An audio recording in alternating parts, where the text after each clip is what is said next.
Hey, welcome to our 1 year anniversary celebration episode live from Nakama Anime Cafe here in Orange Park, Florida. I'm so excited to be here, guys. We've wanted to do this for a very long time live at Nakama. Today we're going to get into our world's meta, talk about the world's meta, answer some questions from our listeners that are here, answer some questions about Shredded Fable. And we'll also get a little deep dive into our listeners that are actually joined us tonight on a Monday night at 9 p.m. So thank you guys all for coming out. Give yourself a round of applause. Appreciate everyone coming out. So we'll have them on later, ask them kind of what reminisce a little bit about the podcast. I've been here for a year. It's a long time, guys. I'm your host, Eric Ridgway. This is Parker Greenwell, and that's Max Corcoran. How you guys feeling, man? I mean, excited to be here?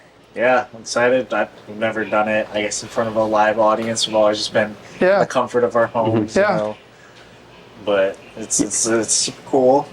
You know, I'm like alone in my room and just being like, and it's like hot and like stuff, it's like nice and cool at Nakama.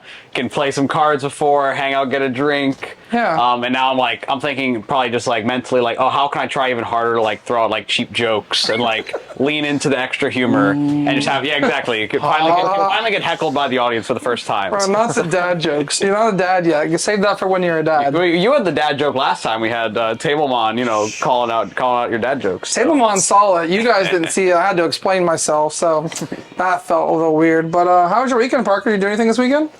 I don't even remember what the last weekend was. It's all a blur. It is all a blur. You were just looking forward to this day so much you couldn't remember everything else did this weekend. I was actually. Yeah. Real. I was working. You were working. I was hard at work. Yeah, making that bank, huh? Yeah. Yeah. You gonna play any cups or challenges coming up soon? Yeah, I'll be at the Wokey Pokey Cup on the 10th. I might be at the challenge on Saturday. We'll have to see though. We got a challenge here at Nakama on Wednesday. You coming? I do. Yes, I'll be here. Yeah. And you played last week in the challenge at Cool Stuff, right? I did. I got 9. You got, not the bubble. Not the challenge bubble. Yeah. I mean, hopefully those points won't matter anyways. Hopefully there will be better placements in the future. But, What'd you play to the challenge? I played Zoo Pals and Zoo Pals. Yeah. Patented Lost Box Zoo Pals. It is. I should get a copyright for that. I mean, just 200 HP is pretty good. Well, 230. 230, yeah. 230 HP. 230 HP basic on a one prizer. That's pretty good. And everything. Yep. Max? Yeah, I mean, really on my side, just like gearing up for Worlds and Hawaii and like all the fun of Hawaii and like travel and all that, but then also the hula, practicing my moves. Parker's been teaching me lessons actually. Everyone who's not listening, who's watching, can see Parker's dance moves. But no, I mean, so it's on that grind, playing, trying to figure things out. Was at the league challenge, it happened to win that, so that was cool. 6-0. It's tough to go 6-0 for a league challenge. Where I'm like, dang. Wins on a Thursday night at 7 p.m. So I mean, it just speaks to like the how many people were showing up, which is great. I mean, and just like good to get back out there. First championship points of the season. Plenty more in the future. But yeah. What time did you get home from that challenge? I mean, yeah. What was it? Yeah, it went long. I mean, we were probably done around like 11:15, but I kind of hung out later, and then I was like got home like after 12. But it's fine. Yeah. It was Friday, so light day of work. I was very unfortunate and did not have the same success as you guys. I don't even remember what I played anymore at this point. It's like so far gone from my memory.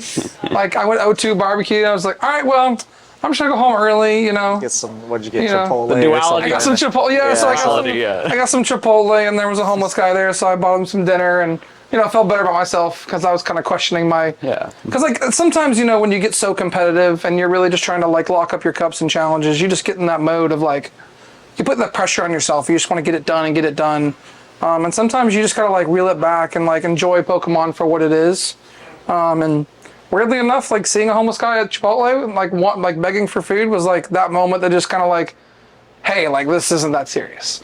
Right, well, it's like making the best out of a bad situation. Yeah. It's like you can do for anything, but it's nice to see it in Pokemon for challenge day, right? Yeah. So Pokemon form, yeah. Yeah, exactly. Also went to a cup yesterday in Tampa because we were also in Orlando testing, big testing. Steven, if you're listening, shout out. Jason, thanks for setting it up. We had a lot of fun. We got some really good testing in this weekend. We pretty much kind of figured out our world's deck or two.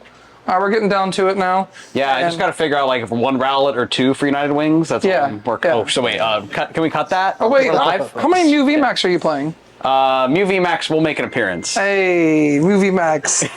But yeah, so I went to a cup yesterday. Got griefed by a Dragapult Zard that found turn 2 Neo Upper Energy on me. So off Iono.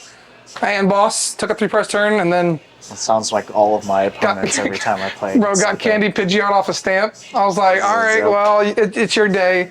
But I battled back, so I kind of learned from Wednesday, battled back. I considered dropping, and my girlfriend's going to Tampa for the bar exam, so I was kind of wanting to spend some time with her. But I didn't. I stuck it out, bubbled out, unfortunately. I posted this on Twitter. I didn't see if either guys responded yet. Like, what are your thoughts on like? So they fixed it at regionals now, where you don't bubble out a top cut. Right? They have the asymmetrical cut. Do you guys think this should happen at locals at all? Like, at least at cups, because challenges don't have top cut. But like, what about like at cups?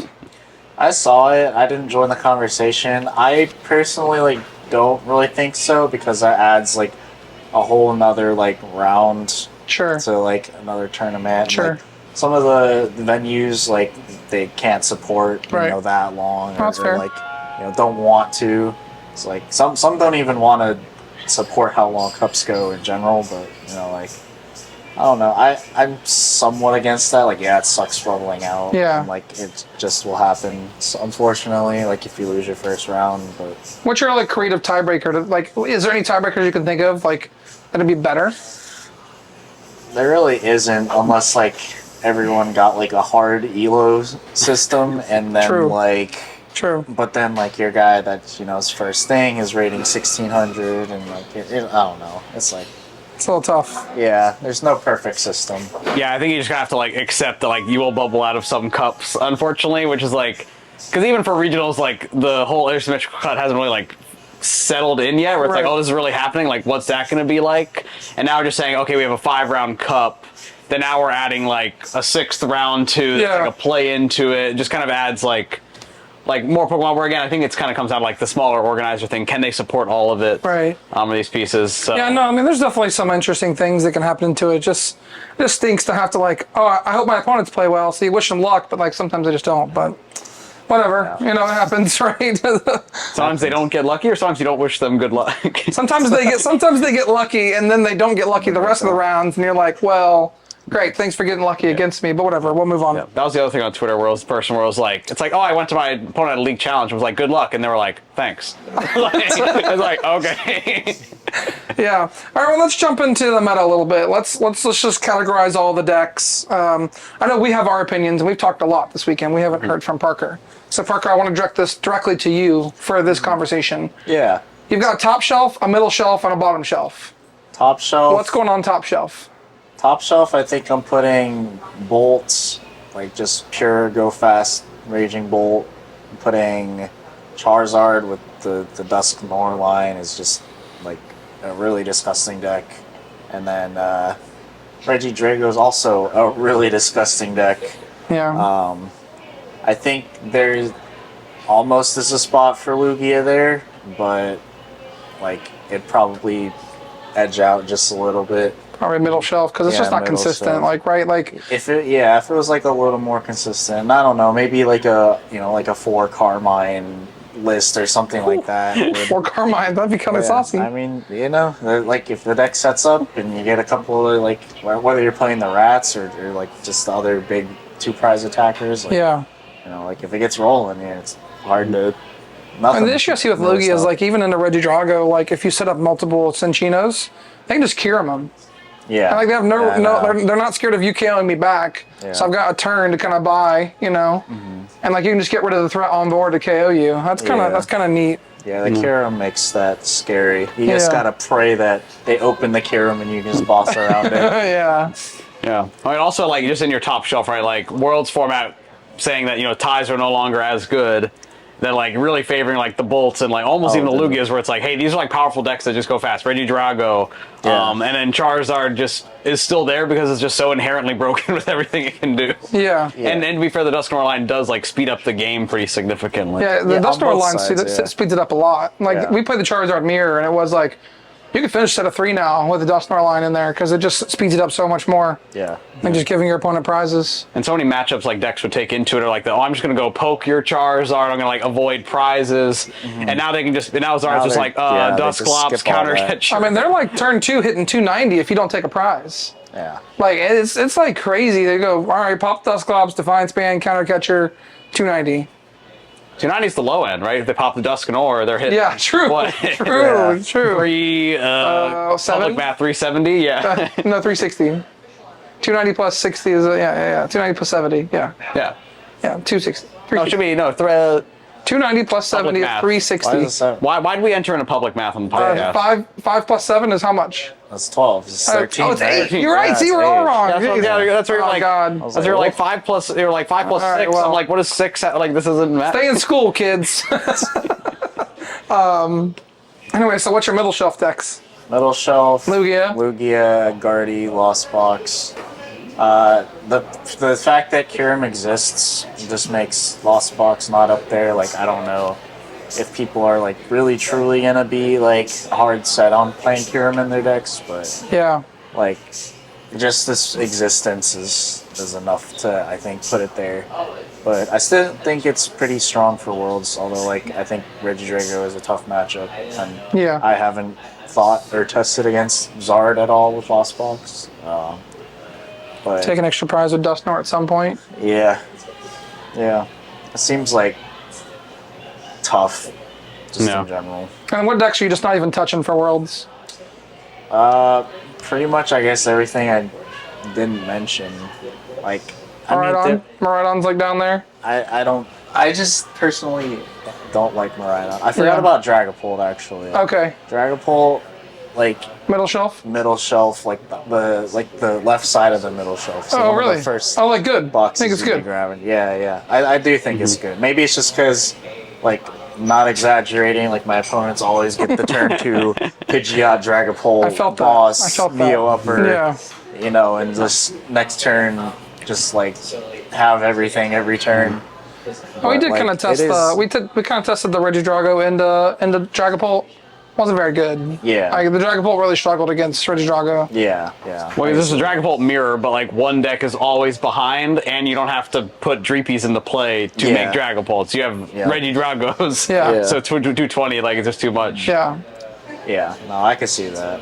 But that's where I put that. Like, it's definitely good. Like, having just two-shotting and then like sniping stuff to soften it up. Like, especially like the Dragapult Zard type decks. Like, Yeah. they're just really good and like versatile too. They are. Yeah, they got options. Before we get to kind of our top shelf stuff, what would you play to Worlds if you were going? I want to try to find a way to play my Okie Dokie deck Yeah. there, but like I don't know. I it's just rough against a lot of matchups. Like the build I'm running, just you basically auto lose to Guardy if they play Stamp, and like it's just rough. Yeah. So Yeah, and the Flutter Mane's really tough for you to deal with too. Yeah, It they turns go- off your ability. Oh, wait, They that's go awful. Flutter You can't Mane. even KO the Flutter back. yeah, they go Gee, that's Flutter so Mane bad. Stamp, and just you lose from there basically if you don't draw Chorus in like 5 turns. It's resistant to fighting, right? Wait, does Flutter Mane Yeah. one shot you? No. Yeah. Oh, it does? It kills the Okie Dokie Okie because Dokie's it weak to turns the Psychic. ability off. And it's weak to Psychic? And it's weak to Psychic. Oh, no. Yeah, That's just just can't. bad. That's just So awful. like you Yeah. can't Cramorant it. You have to like just can't I don't have that. play You the. don't play Sableye, right? No, I do. Oh, you do? I don't Okay. play the bundle. Like that's like your only hope is that they don't have 2 ability lockers basically. But I don't almost even always play the do, bundle. yeah. Yeah. Yeah. Well, what do you think? What's real quickly? I know we've talked about it a lot. What are your top shelf? Yeah, middle I shelf? mean, like the top shelf decks, right? It's Charizard again, just then how inherently broken it is, and the power of Dusknoir or Dusclops really puts it there.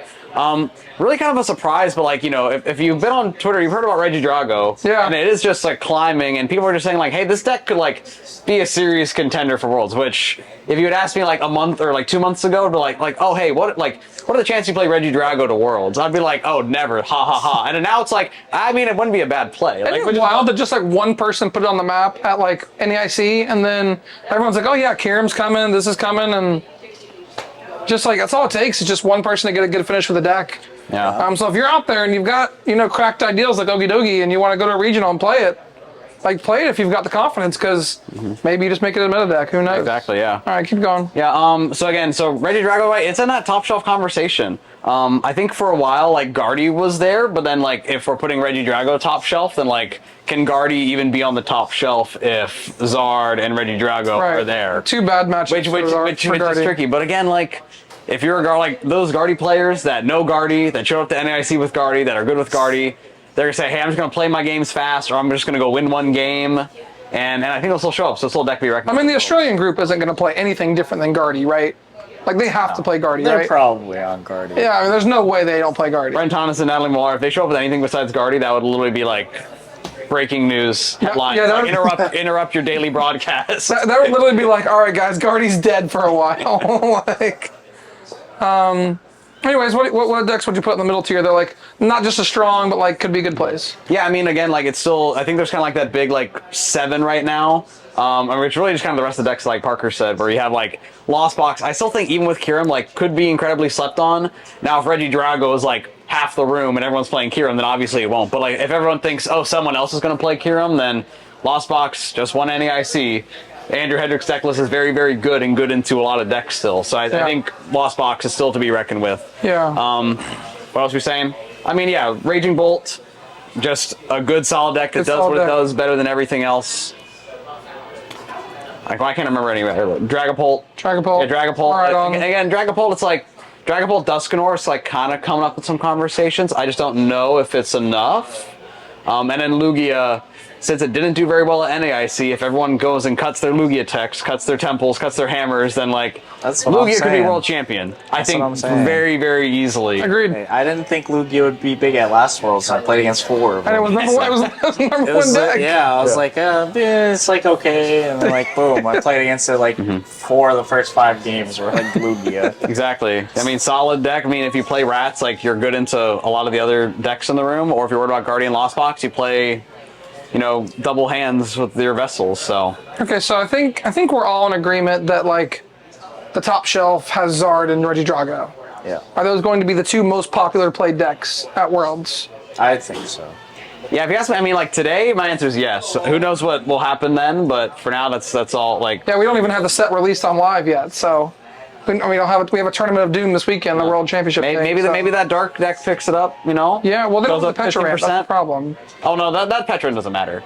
Well, you're talking about there's the Donk dark deck. That Petrant basic non-EX. Doesn't it also need that Petron or no? No. Oh, it plays that's the just other the one. extra poison damage. Okay. Yeah, the Petron EX is the one that is in the set. All right. That also, like, you know, Zard could play that and hit 260 without all the Dusknoir. Right. So less card commitment. The so poison thing, yeah. The poison thing's good. There's something there. That is another deck that I don't think people are not talking enough about. I have 0 games of it, but like it just seems like, this still seems like it's pretty good. So what are the other 4? We know 2. What are the other 4 on the top 6 meta chart, day 1? I think Guardy's got to be there because like that deck is so good and like so rewarding for like good play. It's like you're talking about the World Championships with like all the best players in the world. I think Guardy's got to be up there. I don't know what spot, but I'm sure someone will come up with some saucy tech and like just catch people by surprise maybe. I think the other deck up there is Lugia. Again, just we know it's good. Lugia's there. Everyone has it. So if you played to Worlds last year, you could say, hey, won't be that bad of a play this year. Raging Bolt has to be there, right? We think it has to be top 6, right? I think so. I mean, it doesn't have a good Zard matchup. We all know that. There's the one world where you say, if I just show up with a deck that goes fast and I know my matchups well enough, I can just roll over people. And there's other people who will say, why would you go fly to Hawaii, compete the World Championships to play Raging Bolt, where your deck relies on finding Sada and hoping, right? So... Yeah. So you think there's an argument for it not being in top 6? I think there's an argument that some people would not ever touch Raging Bolt and say that deck is not us. You know, there's too many weaknesses to it to play to Worlds. Sure. But do I think it's going to be there? Yeah, I think some people. I think some people have already turned their brain off. They said, "I'm going to Hawaii, hanging out at the beach, and I'm going to roll up on Friday, play Raging Bolt with 0 games of it, and have a good time." Just go burr. Yeah. Okay. All right. So we've got 4. Are we at 4 now? Wait. 1, 2, 3, 4. Where I discovered we're not good at math on this podcast. 5. 5. All right. So what's the last deck? What's the number? So what's the number like 6? Polter Lost Box were kind of the ones we had there. Probably. I mean, like, EC Dialga? No, Probably not. no. Can Dragon it beat matchup. Zard anymore?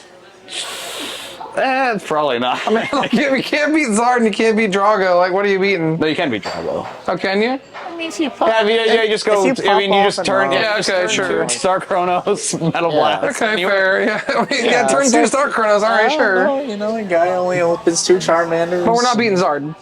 Yeah, you're not beating Zard. That's tough. No. All right. Yeah. I forget where Turbo Lost Box was on day 1 meta chart of NAIC. But we know it's a deck that top players love to play, and the top players at Yeah. NAIC, if they are Lost Box demons.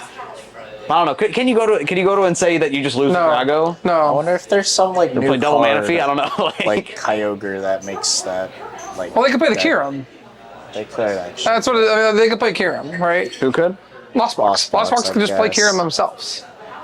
To mirror or to attack with and To play attack metals? with. We got Gudra, Kirim. Like Gudra Kirim, Lost you Zone, can even play Gudra like Kirim. you could play Lost Zone with like a Zamazenta. Like a That's basic. just Reggie Drago, but more work, right? Like it's just like, oh boy, But he's we've rolling got eye. people that sit in this audience right here that just cannot stop selecting flowers. It's like it's a thing that once you get it, you just can't stop selecting flowers. So It's me. it has to be number 6, right? I guess so. I would say so. I'll say it's 6. Yeah. Yeah. All right, let's move on. Next question for you guys. If you had a sleeper deck to make top 8, what would it be? Parker, if you know, you can go first. I'm still thinking. So like, I have a sleeper pick to day 2, but not Say it. top 8. He's gonna Greninja. do it. Greninja. I think Greninja. Greninja day Phil, 2. Phil, he's got the shout-out for you, bud. But He's saying Greninja's going to make day 2. I think Greninja will make day 2, but not top 8. Not top 8, okay. But what's going to top 8? What's a deck no one's talking about that's going to like that could top 8? I think that What's the Reggie Drago of Worlds? I think like so Snorlax is much worse because Yeah, like Zard is a lot better into it now with Dusknoir. right. I do think that if a lot of decks aren't gonna respect it, I do think that like someone could just show up with block and like make a run. Yeah.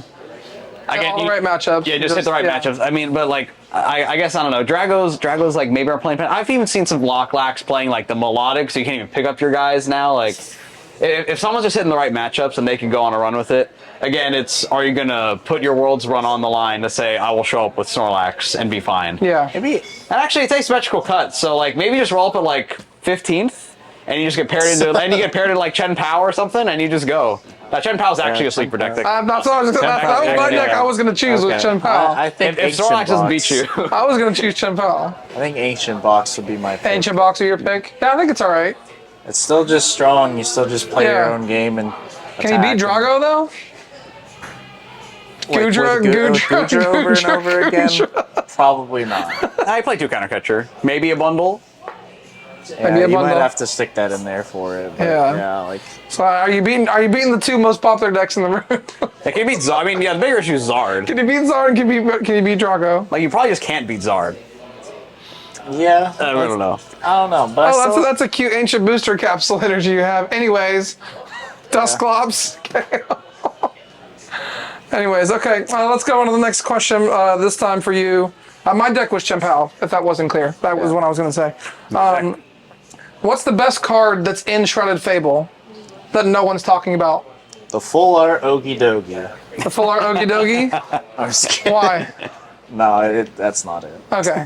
What's the card? Ogie Dogi's his boy, that's why. Exactly. I didn't know that Pokemon even existed, but now it's one of my favorite Pokemon just because of its name and it has a cool card.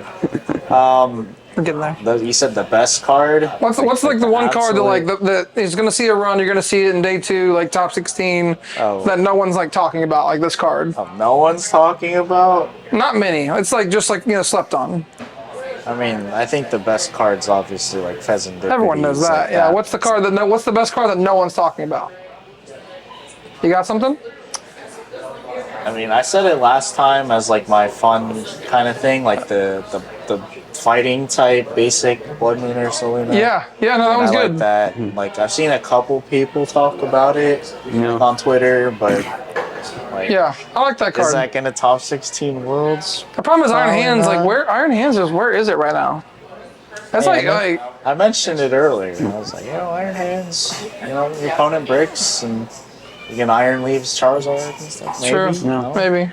What's a card for you? I think card for me that is still like kind of slept on is the Binding Mochi. Okay. Just like, again, you have to put the right support around it, whether it's like Petrarant and you're playing that in like a Roaring Moon deck, or even just in Zard, like I was talking about earlier, or even if you can just like slap in like a Brute Bonnet and Energy, like Ancient Booster Capsule, like find that way, like 40 damage is like Very good. a really, really good lot. modifier. Yeah. Plus, some of the ways we have to poison Pokemon now are by also poisoning yourself and the active. So if you just have a world where you can go and throw the extra damage on, like that extra damage is like pretty relevant in a lot of spots. If someone can find like the right way to like utilize that plus 40, then Like in Zard, maybe that's just better than giving up a prize. Who knows? But Yeah. I don't know. For me, it's the Xerosix. No one's talking about Xerosix. It's a card that like can pop up with a Luxray deck, with an Arbok deck, some sort of hand control deck. And I'm not talking about the basic Luxray. I'm talking about Luxray EX. You can Xerosix them down to 3, and then Luxray EX get rid of 2, right? Is that what it does? It's 2, not 1, right? 06EX is 3. We got Phil in the audience holding up Hourglass. the hourglass. I literally almost said Hourglass. Hourglass, yeah, that's Is that the one that you attach an energy? you attach if it's energy. attached If to it's in the active, you attach energy. Yeah. Oh wait, actually, it's not. Oh, I thought I had a discard effect. Actually, yeah, maybe that's the card. Everyone's talking about that card though. Like you just dump cards in this card and you say, okay, what? Oh, is that ever good in Drago? You like get rid of your energy early, attach power. Well, yeah, Power Glass. You don't have space for tools, so but it's like any deck that like I get an extra energy attachment. Pretty good. Is very valuable. That's pretty good. Yeah, I mean, this Xerosix with Luxray kind of just sounds broken.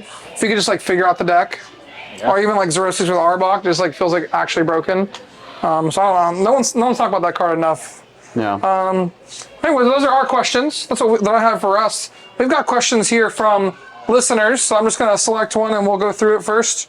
So, Maddox, this one's for you first. When deck building, how does your mentality change for best of 1 and best of 3? Yeah, it's a good question. I mean, a lot of times, like for deck building, for me at least, it's you kind of want to play a consistent list either way, so it almost doesn't change like too much.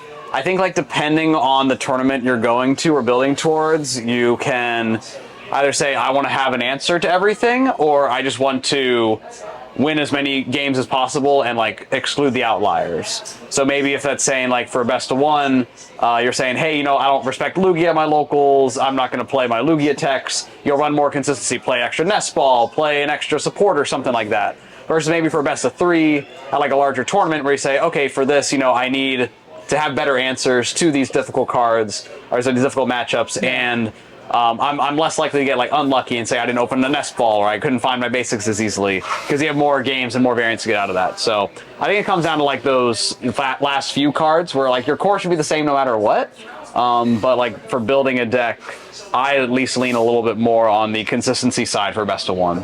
Anything to add? No, I think you pretty much touched on everything. Yeah. That was good. Yeah, I mean, for me, just more consistency, more Nest Balls. Next question, we'll go to you Nest Balls. first. We talked about this already, the sleeper cards a little bit, so we won't adjust that, but what cards will heavily impact meta? Pheasantipity. Pheasantipity. Pheasantipity. Oh, Pheasantipity EX. Yeah, Pheasantipity EX, yeah. That one's pretty good. Sounds pretty good. I heard that Dusknoir, one's Dusclops, Yeah, those two. Night Stretcher, Nightly Stretcher. Just got named Night Stretcher. The wait, did official it? name's out. Night Stretcher. Okay, good, Is thank it? God. Okay. And Power Glass. So, Thank God it's not true. Nightly Stretcher. Yeah, pretty much those. Can we talk we've about the already- abilities for Pheasantipity and the other one, the Okidogi? The Monkey Dory. flip the script. Wait, Flip the script. flip the Oh, script no, for you Pheasantipity didn't. EX. Pheasantipity EX. And then Monkey Dory EX. Dory. Oh, no, you don't. Oh no, you No, you didn't. didn't. I'll amp you very much. Oh no, you didn't. I love it. Oh, the Haxorus has a funny attack. It's like Like Saul. bring the axe down. Yeah, bring the axe down or something. that's Yeah. a Yeah, cool name. there's some cool new attack names. I'm excited. I mean, like, and I like Pokemon. This is sorry, question asker, but it's just like fun to see like Pokemon having a little like leaning into like the fun. silliness Yeah. and the fun of it. I mean, they started with amp you very much, and then like from there, it's just like got gradually work. They started with everyone explode now. Oh, yeah. I was on like a fortress or something. Well, we have the one Weezing that says "Let's have a blast" that blows Sorry. itself up and flip a coin. That one's kind of fun. Next question, Max, we'll go to you this time. What rogue decks are you paying attention to? I think we talked about it a little bit, but Yeah, I mean, you still always got to be on the watch out for like those control or like stall archetypes. Even like a Luxray EX control. There's been some like rumblings. I think Grant Manley has an article on Poke Beach about it, right? Like there's some like buzzing out there about it. And maybe even with that, like a Quad Thorns too, another control type archetype. Quad Saying, hey, Thorns, you're weak to abilities. The lists are a lot more optimized since NAIC. Some people will show up to their cups with it. Like, some people will show up with Quad Thorns and do okay. yeah, I mean, Quad Thorns and Drago is pretty good. I don't know what you're doing about that. Any other super decks? True. I mean, like he was mentioning, anything control. I mentioned Greninja earlier. I think that's like pretty much it. I mean, I like Chen Pao. I mean, I think Chen Pao is like very slept on right now. I do like Chen Pao Yeah, too, I guess. I mean, it definitely will struggle against Dragapult, especially if they Halucha cheese you. But just like bench three guys, like just bench three feature backs and play around it. Like it's kind of fine. Bench 3 guys. So Maddox, we have a question from a listener directly for you. Okay. It says, why are you not testing Mew VMAX? It's really ever since March something changed in the game of Pokemon, which is I mastered the deck, so I can just play it to 100% efficiency at any time. Okay. So now you need more of a challenge. Yeah. That's too easy for you. Understood. Yeah. But seriously, Charizard or Regidrago, safe or greedy? And then which do you prefer for Baltimore? Charizard or Regidrago? So we're saying Charizard being the safe pick and Regidrago being the greedy pick? I mean, I think for one, like for Baltimore, you gotta wait until Worlds happens and just see what garbage comes out of there, and then like use that to base off Baltimore. But like right now, I'd say that Charizard isn't going anywhere. It's not, yeah. And you just have an unbelievable inevitability to just come back and win games. I am him. Yeah, so like, if you're looking on just one deck to just like grind for like 3 months before your regional in Baltimore, like you can't go wrong with Charizard. Yeah. It's gonna be good. It's gonna be around. Yeah. Of course. Like every deck would have to play like 4 Cornerstone before you not play the deck. And you play like Gouging Fire, or you play your own 4 Cologne. I don't know. Like Charizard will find a way. I think Charizard is gonna be played until it literally rotates. Yeah, what do you think? I agree. In Charizard, they could print a single prize grass attacker with 200 health that attacks for free if they have Charizard on the field, and it would still be played. It's like the Mew VMAX right now. I would say it's like that level where they keep printing counters to it, kind of, or could, and Mew, still got through them all. Yeah. Still, yeah. Yeah, I kind of agree with that. I'm going to give the cliche, like, play whatever you're comfortable with. If you're already comfortable with Zard, keep testing that. It gets better. If you're already comfortable with Regidrago, keep testing that. It will get better, and you'll have more refined lists after Worlds. Next question, Parker, I'll go to you this time. How prevalent will Dusclops or Dusknoir be outside of Charizard? Outside of Charizard, I've heard some people talking about it with Dragapult, and like, it seems almost better than with Charizard because you could really steal a lot of knockouts early, but also at the same time, it's just like, I don't know, Charizard just powers itself up, so it's not, it's lower maintenance to set up, I guess, than Dragapult, where you need 2 separate energies and stuff like that.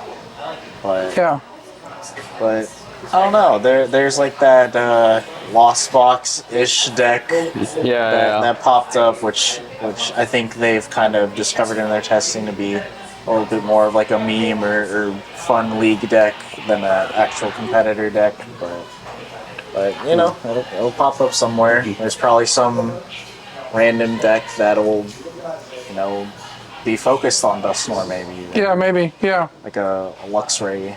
Luxray, yeah. Or something. Getting close.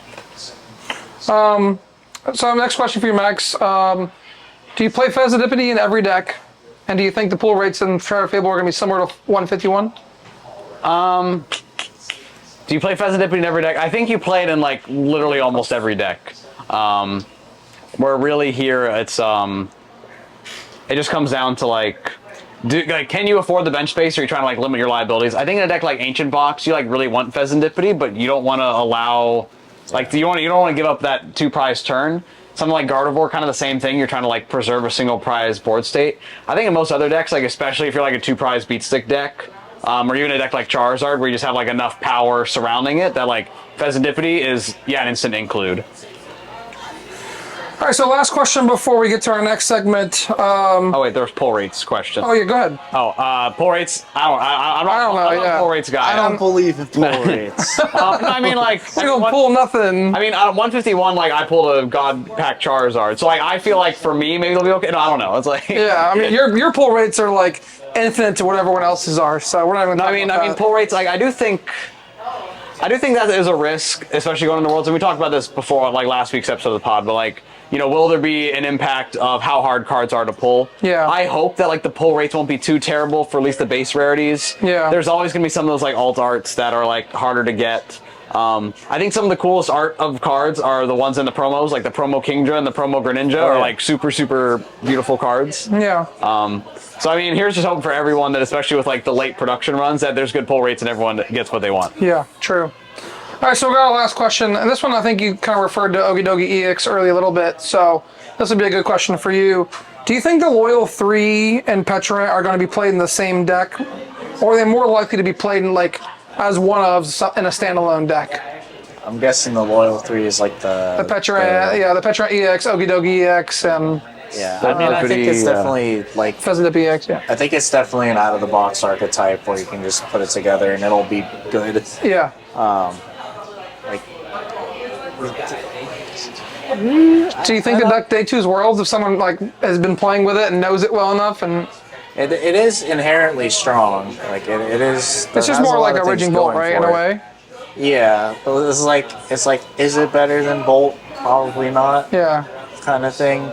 Unless like you do have your Monkey Dory to attack another 1 prize decks to like not get 2 prized and stuff like that, but okay. We'll see. I mean, I'm interested to play it. I don't have it built yet, so if anyone in Jacksonville has it built and wants to play, bring it. We'll bring our World's decks. So we got our next segment coming up. But before we do want to bring our sponsor on here while we're here at Nakama.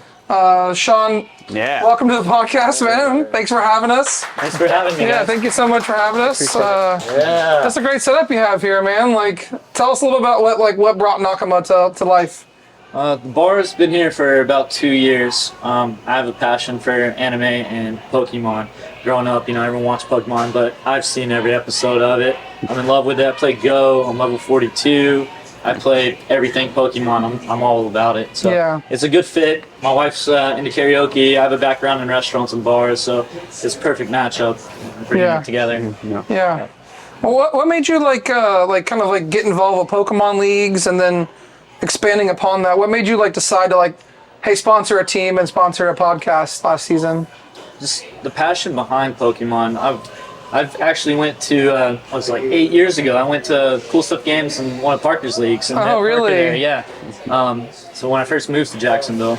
So that's a pretty cool story. But, man, I'm fortunate to find this community here, and then you guys coming into the bar randomly, and then we started the league, and you guys helped me develop it, and then, we really grew this thing. Yeah. Really impressed with what it's turned into. And our name, Nakama, it means, there's not a literal translation, but it's more than friends, it's comrades, and I feel like the friendships here that I've grew and developed with all these guys, it's meaningful. So I appreciate you guys helping me grow this community here. I mean, we're happy to have you. I mean, you helped us get to Worlds last year. I mean, Japan was a long way away, and we had a lot of work to do to get there, and we're hoping to bring home some World Championships to you this year. But before you go, I just got to ask you, I mean, how much do you watch the podcast, and what's your favorite memory of the podcast this year? I try to watch every episode. I try to retweet you guys when I can. Yeah. When you do the master and that stuff cracks me up. But he's on his stuff. Yeah, Maddox knows his stuff. Yeah, He's been training me. Sometimes he's the gym leader. I've had to like lately when we start doing trivia now, I'm just all right, both of you guys work together because it's just he was just whooping him so bad that like. No. The trivia is just like how many EXs are there, and it's like whether we counted them or not. It's like, what do we do? Okay, do you remember guess how the many number. EXs are in Shrouded Fable? I'll walk off the set. But yeah, just from the bottom of my heart, man, like thanks for sponsoring us and having us here. We're so happy to be here. And we're really excited to share this moment with everyone here. So thanks everyone for coming out. So the next step, we'll have some of our listeners here that are with us come up and share their name and kind of tell you a little about themselves and what their favorite memory was. At the very end, we'll kind of read some stuff people left us on Twitter, and we'll give you our favorite memories from this year. All right, so we're back here at the Beach Court Podcast. We've got our first guest up on the show. We're just going to ask everyone a couple of questions. So first up, what's your name and how did you find the Beach Court Podcast? My name is Anthony. I found it by being a local with them. I travel with them for a couple of the regionals there. You may have heard me yell out during top day. Forgot about That was that. Peoria, right? That was Peoria, yeah. Peoria, Beach yeah. Court. Forgot, didn't know top 8 was going on at the time, but things happen. But follow Beach Court Compact. Yeah, so thanks for sharing that. So besides that, because that's a great memory, what's your favorite memory of the Beach Court Podcast? It's probably like when y'all do the questions between Maddox and Parker. My favorite memory is like when they're like, "There's that many EXs in the set." That probably had me cracking up for a couple of days. Yeah. Sounds like That this. would be my favorite memory. So what you're saying is don't cut the segment. Yeah, don't cut. What do you guys think? Well, now we're gonna prep for it if it's gonna be every set. I didn't know that many people liked it. I was like, oh, what's going on? I was like, well, no, but like, multiple people are always like, oh yeah, it's fun. So I don't know. We'll just keep it up. I don't know. Yeah. I'm gonna go to sleep counting EXs. One. He's gonna start asking us. So it's like in Steam Siege, how many? I'm like capital EXs. Anyways, man, hey, thanks for listening to the podcast and joining, and we're happy to have you on. Thanks, Appreciate you, Anthony. So we're here with our next guest. What's your name and how did you find the Beach Court Podcast? Hi guys, I'm Alexa. I'm Parker's girlfriend, which you probably hear a lot about me on the podcast, obviously. So hi. I have a face. I'm not an invisible person. I mean, he really has a girlfriend. So Surprise. The first time we told us, She doesn't go to school. we did ask that same question I'm the not first time. invisible. I'm not Yeah. Casper the Ghost. Okay. Yeah. So That's good to hear. yeah. So how'd you find the Beach Court Podcast through Parker? Yes. Yeah. So he had originally told me actually, and I actually have a background with podcasting and YouTubing. My dad has a really well-known YouTube channel, so Cool. I love YouTube, so I Good. kind of just clicked. And when he said, "Oh, I have a podcast with my friends," I'm like, "Oh, cool! I want to subscribe." Yeah, So, that's so exciting. yeah. Well, what's your favorite memory of the Beach Court Podcast? Which you guys are goofing off all the time. I'm here either in the bedroom or in the living room. We live together, so I'm always hearing you guys streaming, and I just think your comments and everything that you guys do. You guys have a good chemistry together. I can only imagine what it Honestly, sounds like from her side, like oh my not gosh, hearing it's it. hilarious. I mean, honestly, I really admire you guys' technique doing the podcast together. You guys have such a good. Well, you guys are all friends in person and everything, so naturally, you kind of just have the natural YouTube chemistry and stuff. So I think it's just really cool that you guys can collab together and get. It's good for Parker. It's good for all of you guys. I just love watching that. It makes me happy. I have a big grin on my face behind the scenes. So it's pretty cool to see that. I hide underneath the table and stuff. So if you hear his leg move, you see his leg or something on the camera or me poke up, that's probably me. Yeah, that's fair. Yeah, so we meant to talk about it earlier. It's why we have you here. The market day is this Sunday, and I know you've got something that you're doing. What do you have going on this Sunday? So I'm actually I do t-shirts. I am a graphic designer in training. So I've been doing this t-shirt stuff since I was 18. It's actually a passion of mine. And I love doing t-shirts, like I said. So I will be selling Market Day on Sunday. It starts at 12. I'm doing a raffle actually. Sick. So if you guys want to win a t-shirt and 4 other bags, I'll have them all at 2 on a raffle. So That's pretty good. you guys should definitely check out Market Day. It would help Nakama out a lot. Sean's really great for letting me do this. This is a big passion of mine. Like your guys' podcast is your passion. Yeah. My motto's feature passion. So I think personally, if you guys like t-shirts, you guys want a custom shirt, you guys want your own Beach Court podcast shirts, I actually have permission from the guys to get you guys shirts. So if you guys want to want a shirt, comment below. down and I'll get you guys a shirt, and I'll even ship it personally to you guys from the post office. So come check it out. Parker will be selling cards there, so come support the Beach Court podcast there too. I'll also be there for NakamaCon as well, selling my shirts. And then make sure you complete in the Elite Four because I will be giving a special giveaway for the Elite Four for winners as well. Yeah. Okay. I'll be doing a custom Pokemon shirt as well. So Awesome. Sick. Well, thanks for coming on. yeah, We appreciate thank you having guys. I Thanks, really Michael. appreciate and shout out to my boyfriend who does this, and he's really great. You guys are phenomenal. So He's the you guys best. take care. Subscribe if you haven't. You guys got to check it out. Make him big, please. Yeah, thank you so much. Thank Appreciate you. it. All right, we're here with the next guest. Hey, thanks for joining again on the podcast. What's your name and how'd you find the Beach Core podcast? Hey, so I'm Jason Burge, aka Burgey TCG on Twitter. Go follow me. Yep. I found it just playing with you guys in locals, and Yeah. you guys talk about it. Went and checked it out. You guys are great. I love the podcast. Love the content you put out. I think it's great. Yeah, I mean, for those who don't know, he almost top 8'd in Charlotte. Was pretty close. Lost the close set to McConney. Yeah. Cracked Roaring Moon player. No, yeah, and literally. innovator of Roaring Moon. He came to me the Monday before Orlando. Was like, "Hey, I got this cracked deck for you." Yeah. I'm like, "Let me see it in action." I'm playing Zard against him, and he's like, just bodying me, and it's like the Roaring Moon with the Virizion grass thing. Leaves, yeah. With Iron Leaves, Iron man, that Leaves. deck was cracked. Yeah. I've been trying to crack it for Premium. Worlds. It's just not there. Nah, I tried so Moon's hard. Not a thing for Worlds, unfortunately. Yeah. As much so- as I want it to be. Yeah, we want it to be too. Yeah. But what's your favorite memory of the Beach Core podcast?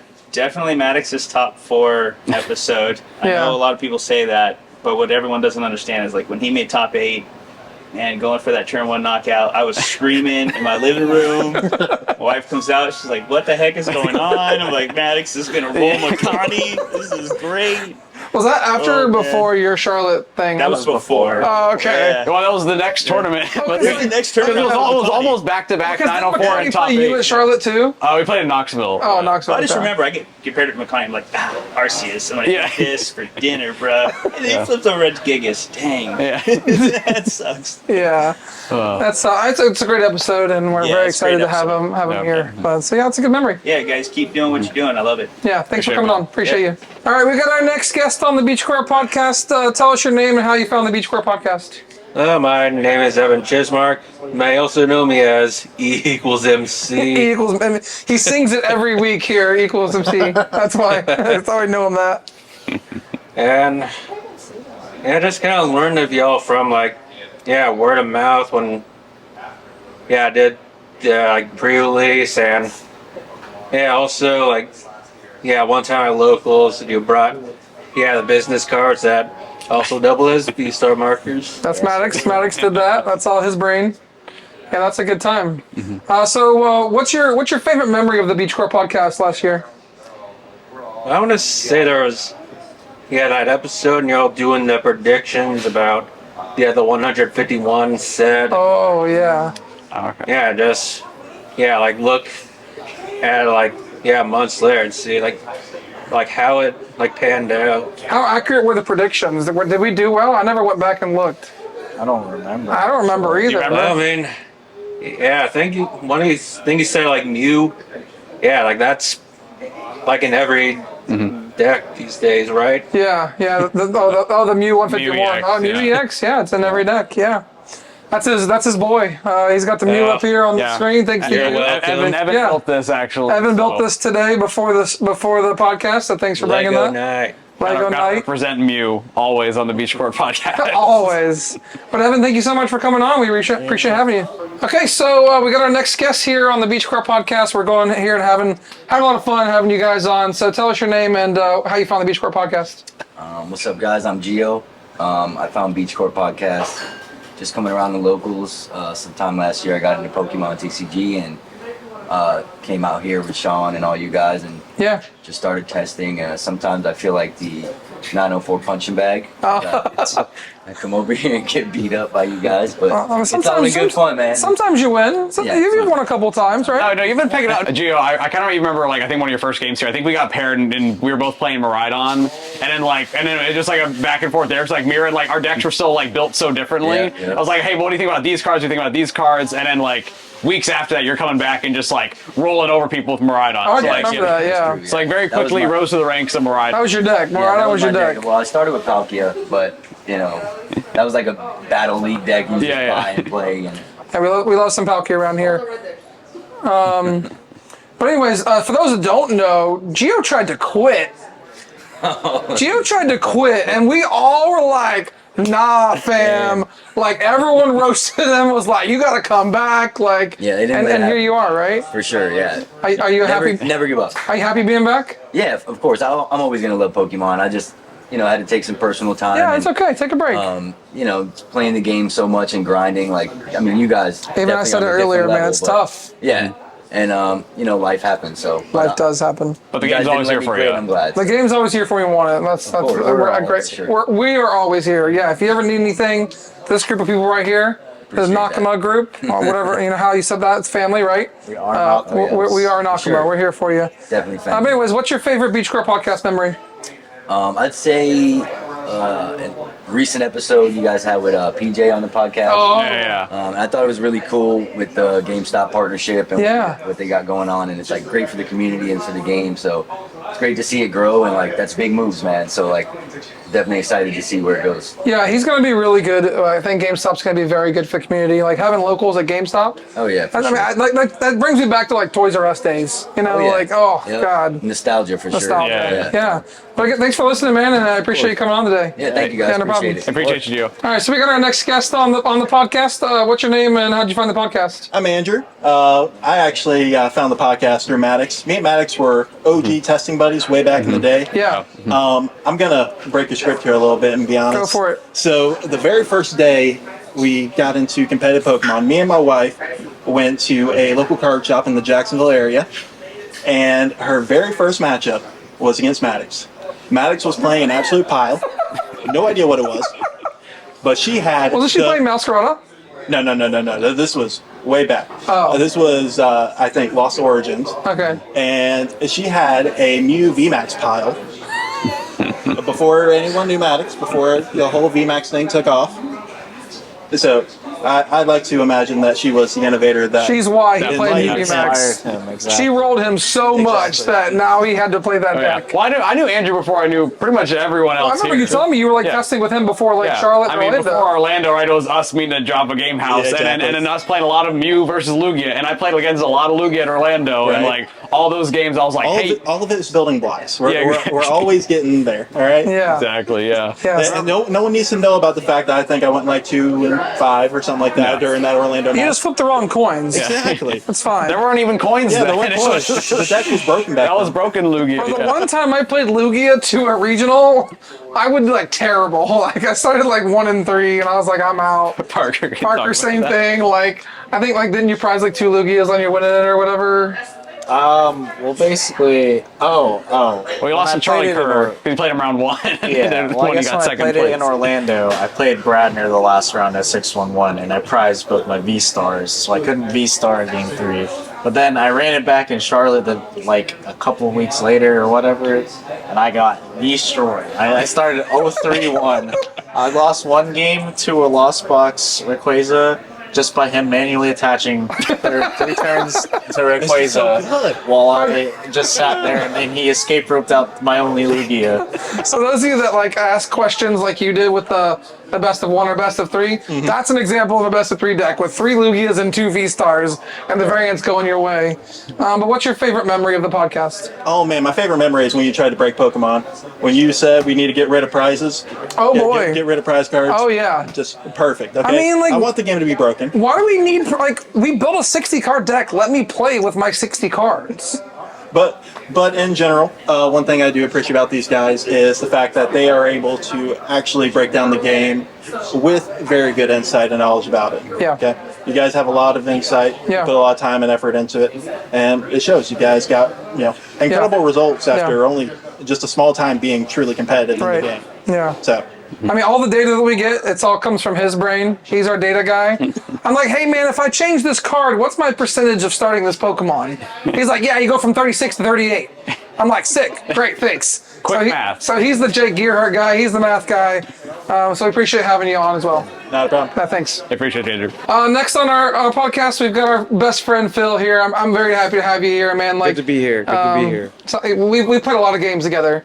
And we've thought through some like crazy ideas. Like, hey man, let's go try this. Theory crafted a lot. Yeah. Theory crafted a lot. Phil's the one will come with like whatever Lugia spice you think is good, he'll play it. Like I'll bring the kitchen sink. Like, you know, It's we true. gotta try new things. Don't be afraid to try new things. Pots And, and, and, pans. well, and Phil's, I remember before NAIC, right? Like, Phil's like, yo, I got this cracked idea. We're talking jamming Tower and Loogie. I was like, bro, no way. This is useless. And then literally 2 weeks later, we're all like, hey, wait, yo, that's cracked. Yeah, Phil, we should have listened to you 2 weeks ago. Like when I played Rory Moon Greninja last week. It feels like I had that idea 6 months ago. So like all the ideas he has them. We don't listen to him sometimes, but we appreciate. Which is fair because some of them are trash. But anyways, I introduced your name. Sorry for taking your spot on that. But What happened? I introduced You you were supposed to say instead of Phil. you He introducing said me. Phil. Yeah. So Phil just said. how'd you find the Beach Court podcast? I mean, you really you were there when I was ready to start doing it. I found it because you came to me and you were like, "Hey, I've got this great idea," and I'm like, "Yo, go for it." I could see the vision, and honestly, it's surpassed what I even thought would come of it, and I'm glad to see the success that you guys have brought to the community, and just as far as bringing everyone closer together. That's what we're all about. That's what it's about. That's what it's about. That's what it's about. And pull rates, baby. And pull rates, yeah. If you ever see Phil at the counter buying packs, it's probably because he didn't do well that day because he's buying salt packs. O2 barbecue. Trust me, I did that last week, but I didn't buy any packs. I just I was out. He bought Chipotle. I bought Chipotle. That's what I go by. That's why I got Pull rates at Chipotle are kind of sus too, right? Like how much steak you're gonna get? Like are they? I'm just saying. Really gonna get that extra. All I know is that if they charge me for double meat, Hey. I want my double meat. Oh, double meat, yeah. All right, so what's your favorite podcast memory? It was the first episode. First just episode. seeing you guys in action, and just being able to kind of just see everything together, your vision, and then just basically just to start it out, and then to see where you guys are at now is awesome. Yeah. Well, thank you so much for coming on, Thank Phil. you. I love you, man. Phil. You're the OG. Love you guys. All right, so we're back here at the Beach Court Podcast. We've had everyone. We've heard from everyone here. We've had a couple people that reached out on Twitter, responded to our post, and even reached out locally that couldn't make it tonight. So we definitely want to read their comments and their sentiments, and and then we'll get to our sentiments before we wrap up because I know we've got our favorite memories too. So I'm gonna read one first. So we've got one from PJ from the Shuffle Squad. PJ says, one of my favorite memories was in the B&B in Knoxville where we learned the optimal Goldango list, and I played Epic Splash for the first time with the Beach Court Podcast boys. Such a fun weekend. That was a fun weekend. Knoxville was a good time. And our boy Anthony, who was just on earlier, it's his birthday, so we went out with Anthony PJ. was there hanging out with us and having a good time. So it's cool because mixing the community with all the traveling we do too, because everyone else here comes out regional. I mean, that night. and that's the whole point, right? Of this celebration episode is we met these people because we have this community, right? Would we have met PJ without the podcast? No. Probably not. And he's a great person to have met, and I'm happy to have met him. Yeah, you did win the Epic Splash tournament, so congratulations, Anthony. You want to go to the next one? Yeah, next one. A friend of ours, King Dre. Favorite does have to be after Max got that top 4. Seeing one of my favorite Mew pilots get the deep run, then hearing y'all after was awesome. Yeah, I mean, obviously, right? I mean, the top 4 run was beyond my wildest expectations for the season, and it's been cool to have people that finish in top 8 on the podcast, but to be oh, it's our podcast and we have that to share from our group is really special. I mean, and I think it could have been any one of us at some point, right? And then y'all also have your own turn of that too. So, it was just super cool. I just remember me and Dre were sitting next to each other during the stream match. Yeah. And when the stream got to see your hand, we were like, oh, it's there. It's there. Me and Dre immediately said oh, he's getting it. Yeah. There's no way you're missing it. And then you see the longest 4 minutes drawn out. I'm like, don't screw this up, don't screw this up. And that's the other funny part where it's even shout out to, my family who, supports me but has no idea anything about the card game. They're like, yeah, I couldn't really I have no idea what's going on, but you can just tell from the commentators that you were absolutely destroying him. So, where were you during this top 4? I was at work. It was cool stuff, streaming it. Yeah, I put it on the TV, and there were random other card gamers in there, and they kind of know what Pokemon is. Oh, this guy's they're mostly talking about how their prize support sucked, and how if he loses he's getting $5,000 or whatever, but he ended up winning. But yeah, they were all. I just remember. I remember looking at my flights, and I'm like, well, shit. If he makes finals. So like I'm like over there like trying to figure out like backup plans for my flight. I was rooting for you to make finals. I'm like taking him to the bathroom. I'm like, man, you gotta calm down. Like just breathe. Put your headphones in. Like get away from these people. Like, I just remember I was like, just go. Yeah, it was just like so much. It was just like from the moment like the game ended, like game ended right at the end of the round, and it's like, okay, here's the deck. Okay, it's to your end thing now. Okay, put on the jersey. Oh, you're going on stream. Yeah, like we were in the cafeteria like getting food because we were trying to relax because he didn't know if he made top 8 yet. It was a bubble, and I was like, as soon as he got top 8, I saw the chat. I don't know who did it. Somebody put it in the chat. Like it was going crazy in like the Twitch chat. I think it was probably me. Was it you? Okay, there was a few. It was like vote Maddox, and then like literally everybody voted Maddox, and then immediately I was like, Maddox, go get your jersey because you're going on stream, bud. Wild. So that was a great moment. Let's move on. Next up. Zach Cohen, good friend of the podcast, said getting insight from Andrew Hedrick right after he won NIC was super interesting. Yeah. I actually was I didn't sit in for the interview, but I watched the whole thing and I was like, yeah, it's super insightful. Yeah, I mean he was hard to get. Like the week before I tried to get him before Indy even. Yeah, no, after his last like top 8, I was trying to get him out. Yeah, before Indy, like before he won, I was trying to get him already because I knew he'd done well, and he's like, oh, I got finals and stuff, and then I saw him at NIC, and I was like, hey. You know, and so we got him on, and yeah, that was a great one. Yeah, that's just the cool. I mean, again, that's the first like winner we've had on the pod. Yeah, so it's like okay, NAIC champion right after it happens, like biggest tournament of the year, which I'm like. I mean, the good news is the next time we record, we'll have the winner of Worlds on because I'm hosting the podcast already. You're right. Yeah. That's facts. If only I didn't throw in top 4, I would have met you in finals. But correct. Yeah. So next up, we got Anthony Bruno. Yeah. He just says Zorobox mention, and that's because we mentioned him when he got Zorobox. What tournament was that? Do you remember? I mean, that was Vancouver. I actually, no, I was there. Was that it was before. What was the last one before Vancouver? Is that Knoxville? I think it was Knoxville. No, it wasn't an IC. Okay. Well, Anthony Bruno, friend of the pod, a big Zorobox enjoyer. We were always like cooking in the DMs about it. I regret never playing Zorobox to a major. But he's been a Zorobox champion. I think it was Knoxville. He rolled up day 2 with it. Yeah. So shout out to him. One of our favorite archetypes. And I remember like asking him, I'm like, yeah, what'd you play? He's like, Zorobox. I'm like, no, really, what'd you play? He's like, Zorobox. I'm like, oh, okay, sick. So next we got Adam Reinhardt, another good friend. Easily my interview with Eric Ridgway after Pittsburgh. Very biased, but getting to be direct part of the pod was awesome. We met Adam. Did we meet him before Worlds or at Worlds? Well, you met him before Worlds. Okay, I met him before Worlds. He's just a nice guy. Yeah, definitely. We had so much fun hanging out with him at Worlds. Yeah, I felt bad at the Puerto Rico SPE because I beat him the last round for him to like. Not get his invite. Right. Yeah. And, but he clutched up at NAIC. Yeah, that's right. I forgot you played him at Puerto Rico. Yeah. It's just crazy the people we meet on this journey, man. It's so surreal. I mean, Adam was the first top 8 we had. First top 8 we had. Yeah, that's right. Yeah. So like that. Well, wasn't that your tournament too? Like that same episode? No, that was Pittsburgh. Okay. Well, we had. We had Moffat on. Yeah. So. But yeah, I mean that's just cool. Like we've had so many different people on the podcast who are like people that like fans of as players, and then also be able to talk to them on podcasts, and also just like continue to be friends with them afterwards. It's been cool. Yeah, I mean next we've got Andrew Riles who went on a rant. No. Andrew's a true homie. I mean he's out of Orlando.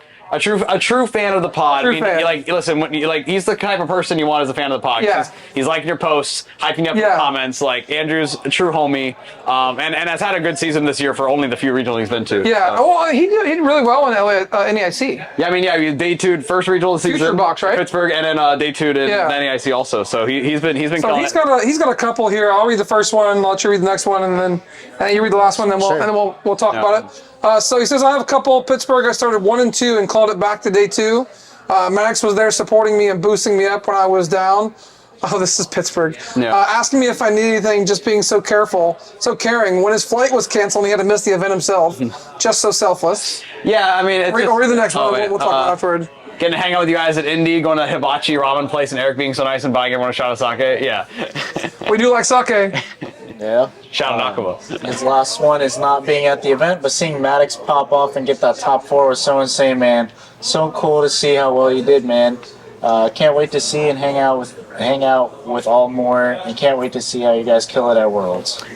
Yeah, I just remember Pittsburgh, man. Pittsburgh was like an absolute like crap show. That was so bad. we like missed our flight, booked a different flight, and didn't get to go. And I know like we were all upset. And Max is like, "Nah, I'm still gonna go." I just took the morning flight. I was like, I got nothing this weekend. I was already craving to be there. Like we already paid for the Airbnb and everything. I was like, let's just go. Still supported some of the team though, like some of the guys that were there. And then also again, like Andrew, it's like one of those cases. Like if you're not in day 2 or not in anymore, right? You're supporting the folks that there are because there's enough tournaments, there's enough space at the top for everyone. You know, that's what's cool about like you can like your whole crew can rise with you. Everyone has a moment to succeed. It's not like I gotta it's like I can only be the only one that wins. Like no, like everyone can get their turn. Like that's what's cool. Andrew's a great guy. I mean, he's just so wholesome. And when we were in Indy, when we went and got sake, I was like, the first thing we walked in, I was like, how many people want to drink? All right, 6, bet. Six sake shots, please. And it was like 1 bottle of sake, like, was good for all of us. Yeah. It was like super cheap too. I was like, that's a bonus. There you go. So. But next up, we've got Gavin. Wasn't able to make it out tonight, but since he couldn't make it out, he wanted to share his favorite memory here. It sounds like this year in general has been amazing, but the highlight was the Orlando Regionals. It was just like, that was when we just like went on our rant of like, not rant, but our the index cards. The index cards that Evan referenced earlier, that he was able to give out those markers and pass them out and just support us. You know, another one kind of like Phil, kind of OG, like, just like really love supporting us and being there for us, and that's a pretty cool memory. No. Yeah. What do you got from the next one? This is your boy. We got Colby, right? So Colby won't be able to make the live episode, so I got to drop a comment. Being in Jax this summer with the Beach Court guys has been nothing but awesome. He's been super welcoming, and y'all have been so important to my improvements in the game. I'll miss y'all in Texas. Yeah, Colby reached out to me. I forget. Actually, no, I think we met in Orlando, and it was kind of like a, hey, I'm like, he's got family in Jacksonville. He was in Jacksonville for the summer. So like this whole summer, we've been able to hang out with Colby, meet him. He's going to school in Texas and he's got his whole crew there. But then now he's like, even in the summer, I have a group here. And so I know he's heading back soon, but it's just nice to have people in the community grow. And also, my favorite part about that is, people know of us from the podcast, from things that say, oh, there's Jacksonville Pokemon. Yeah. So then when they want Jacksonville Pokemon, they come find us. And we're like, yeah, come out to Nakama, come out to all of our spots. And now we're just like building community from here. So. Like Colby's been here like how many times this summer? Like so many. So it's just cool to have, it's like literally putting Jacksonville on the map, which is like super awesome. Because we have so many dedicated players here that love the game so much. And just like, now we got, they got like 35 people a week at our Thursday locals now. And it's just like, we're getting, 25 here. Like there's so much going on. So it's just been a lot of growth this past year, which has been super great.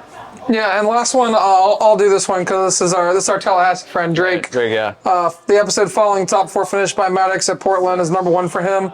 Wanting to see more Big Ten finishes from us this season. Definitely gonna happen. And we're gonna get you there too. Like we're all gonna eat this year. That goes for everyone here too. If you guys are ready to work like this season, like it's time to get to work, and we're gonna get those finishes. Well, one more. I got one more. Just got to shout out our boy Anthem, a cracked senior out of Orlando. Oh yeah. But he says, hey, didn't get a chance, but can't believe it's been a year of the pod, and he says pod is always fire. So good. Got the Gen Z support too. So appreciate you, Anthem. Appreciate everyone commenting and hearing y'all. Guys, it's been a year. Like we our first episode was like the episode before we went to Japan. Mm-hmm. Did we try to record in Japan? We did record in Japan. Yeah. This is the second episode that we've actually all sat around a computer for it. Oh, that's right. In Japan, we like sat around your laptop and recorded it. Table. Oh, that's right. Shout out Briars. Well, that's when I first recorded with Moffat, but deleted it on accident. Yeah, the audio was. Yeah, that was fun. Yeah, that was a good time. But what's your like favorite memory of the Beach Pro podcast? Is it that? It has to be, right? I didn't even think about that. Yeah. The funniest not funniest, but favorite memory of like the actual like being on the podcast is when me and Maddox were like guessing the EXs in the set, and we're like, we'll just add 2, and we got it right.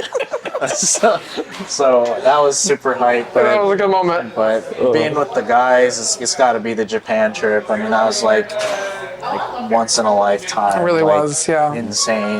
Like every moment was just like the best over there. Yeah, no, it was good. Maddox, what's yours? You can't say top 4. No. For me, it's just really just like all the people that we've met, right? So not only our local folks, but also just like when it comes to like. I mean, I remember all the interviews had, right? You know, like even guys like Jared Gamilla, right? You know, he was kind of one of the first successful players of Arvinzard in the United States, in North America. Yeah. We had him on. Right after that, he's like shining the shuffle squad. Like people are playing Arvinzard. Like Arvinzard, like Charizard as we know it today was like birthed there. So it's like we're seeing like the meta and the game like evolve through our podcast and bringing in so many people. Jared Grimes, we got Jose Marzan, Aiden Kus, like so many cool people we've had on and been able to meet and like continue these connections. And people saying like, oh, I know you from the Beach Corps podcast, or like people walking up to like me next to someone tall, is like, oh, is that? It's like oh, Eric, and like Maddox. So like that's not Eric, that's just another tall person. So it's like it's just cool to see like people have met and like through the podcast and like because of the podcast. And like just the growth of the community in general. Yeah, I mean, for me, it's like Phil said. This is kind of like I had a vision, and then the vision I brought to life. And like my favorite memory of the podcast so far is just like birthing it.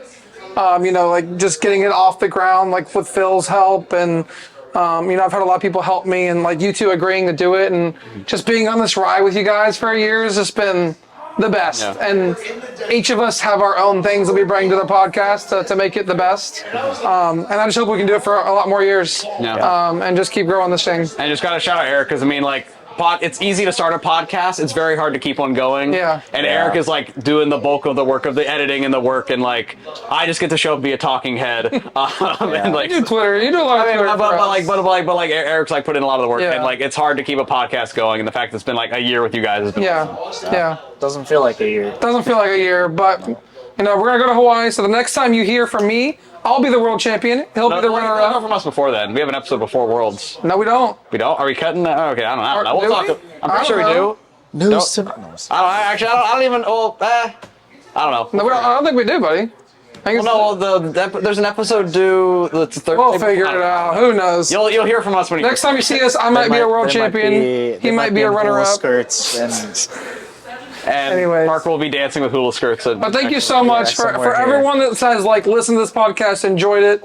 Please comment, subscribe. It helps us so much. It keeps me going. And I just can't thank you enough for listening over last year. And to everyone here, thank you guys for coming out, participating. It made this really special. So thank you, everyone. But until next time, we'll talk to you again.